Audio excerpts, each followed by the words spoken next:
Efesios, capítulo 5. Andar en amor e integridad. Sean, pues, imitadores de Dios como hijos amados, y anden en amor, como también Cristo nos amó y se entregó a sí mismo por nosotros, ofrenda y sacrificio a Dios en olor fragante.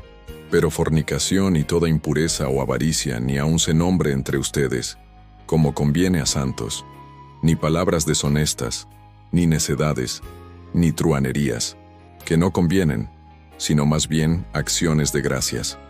Porque sepan esto, que ningún fornicario, o inmundo, o avaro, que es idólatra, tiene herencia en el reino de Cristo y de Dios. Nadie los engañe con palabras vanas, porque por estas cosas viene la ira de Dios sobre los hijos de desobediencia. No sean, pues, partícipes con ellos, hijos de luz. Porque en otro tiempo eran tinieblas, pero ahora son luz en el Señor. Anden como hijos de luz.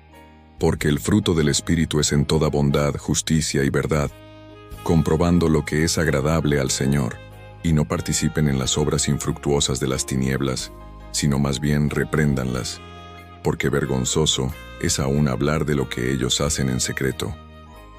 Mas todas las cosas, cuando son puestas en evidencia por la luz, son hechas manifiestas, porque la luz es lo que manifiesta todo, por lo cual dice: despiértate, tú que duermes, y levántate de los muertos, y te alumbrará Cristo. Vivir sabiamente, mirad pues con diligencia cómo andan, no como necios sino como sabios, aprovechando bien el tiempo, porque los días son malos. Por tanto, no sean insensatos, sino entendidos de cuál sea la voluntad del Señor. No se embriaguen con vino en lo cual hay disolución. Antes bien sean llenos del Espíritu, hablando entre ustedes con salmos, con himnos y cánticos espirituales, cantando y alabando al Señor en sus corazones, dando siempre gracias por todo al Dios y Padre, en el nombre de nuestro Señor Jesucristo. Sométanse unos a otros en el temor de Dios. Relaciones en el hogar cristiano. Las esposas estén sujetas a sus maridos como al Señor, porque el marido es cabeza de la mujer, así como Cristo es cabeza de la iglesia, la cual es su cuerpo, y Él es su Salvador. Así que, como la iglesia está sujeta a Cristo, así también las esposas lo estén a sus maridos en todo. Maridos, amen a sus esposas, así como Cristo amó a la iglesia, y se entregó a sí mismo por ella, para santificarla, habiéndola purificado en el lavamiento del agua por la palabra, a fin de presentársela a sí mismo una iglesia gloriosa, que no tuviese mancha ni arruga ni cosa semejante, sino que fuese santa y sin mancha. Así también los maridos deben amar a sus esposas como a sus propios cuerpos.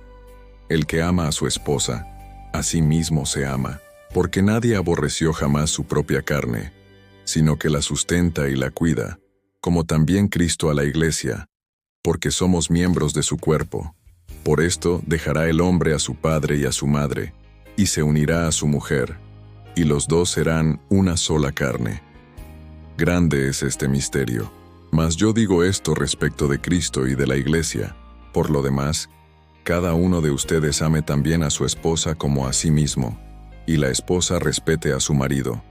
Andar en amor e integridad. Sean, pues, imitadores de Dios como hijos amados, y anden en amor, como también Cristo nos amó y se entregó a sí mismo por nosotros, ofrenda y sacrificio a Dios en olor fragante. Pero fornicación y toda impureza o avaricia, ni aun se nombre entre ustedes como conviene a santos, ni palabras deshonestas, ni necedades, ni truhanerías, que no convienen, sino más bien acciones de gracias. Porque sepan esto, que ningún fornicario, o inmundo, o avaro, que es idólatra, tiene herencia en el reino de Cristo y de Dios. Nadie los engañe con palabras vanas, porque por estas cosas viene la ira de Dios sobre los hijos de desobediencia.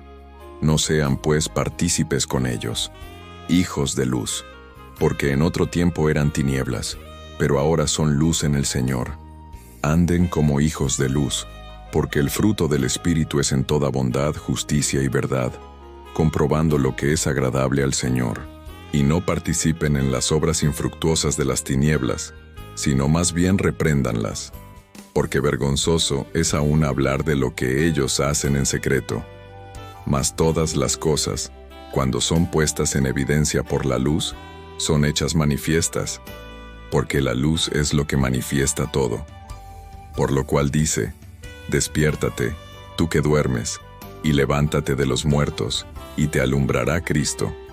Vivir sabiamente, mirad pues con diligencia cómo andan, no como necios, sino como sabios, aprovechando bien el tiempo, porque los días son malos. Por tanto, no sean insensatos, sino entendidos de cuál sea la voluntad del Señor. No se embriaguen con vino en lo cual hay disolución. Antes bien sean llenos del Espíritu, hablando entre ustedes con salmos, con himnos y cánticos espirituales, cantando y alabando al Señor en sus corazones, dando siempre gracias por todo al Dios y Padre en el nombre de nuestro Señor Jesucristo. Sométanse unos a otros en el temor de Dios. Relaciones en el hogar cristiano. Las esposas estén sujetas a sus maridos como al Señor, porque el marido es cabeza de la mujer, así como Cristo es cabeza de la iglesia, la cual es su cuerpo, y Él es su Salvador. Así que, como la iglesia está sujeta a Cristo, así también las esposas lo estén a sus maridos en todo. Maridos amen a sus esposas, así como Cristo amó a la iglesia, y se entregó a sí mismo por ella, para santificarla, habiéndola purificado en el lavamiento del agua por la palabra, a fin de presentársela a sí mismo una iglesia gloriosa, que no tuviese mancha ni arruga ni cosa semejante, sino que fuese santa y sin mancha. Así también los maridos deben amar a sus esposas como a sus propios cuerpos. El que ama a su esposa, a sí mismo se ama, porque nadie aborreció jamás su propia carne, sino que la sustenta y la cuida, como también Cristo a la iglesia, porque somos miembros de su cuerpo. Por esto dejará el hombre a su padre y a su madre, y se unirá a su mujer, y los dos serán una sola carne. Grande es este misterio, mas yo digo esto respecto de Cristo y de la iglesia. Por lo demás, cada uno de ustedes ame también a su esposa como a sí mismo, y la esposa respete a su marido.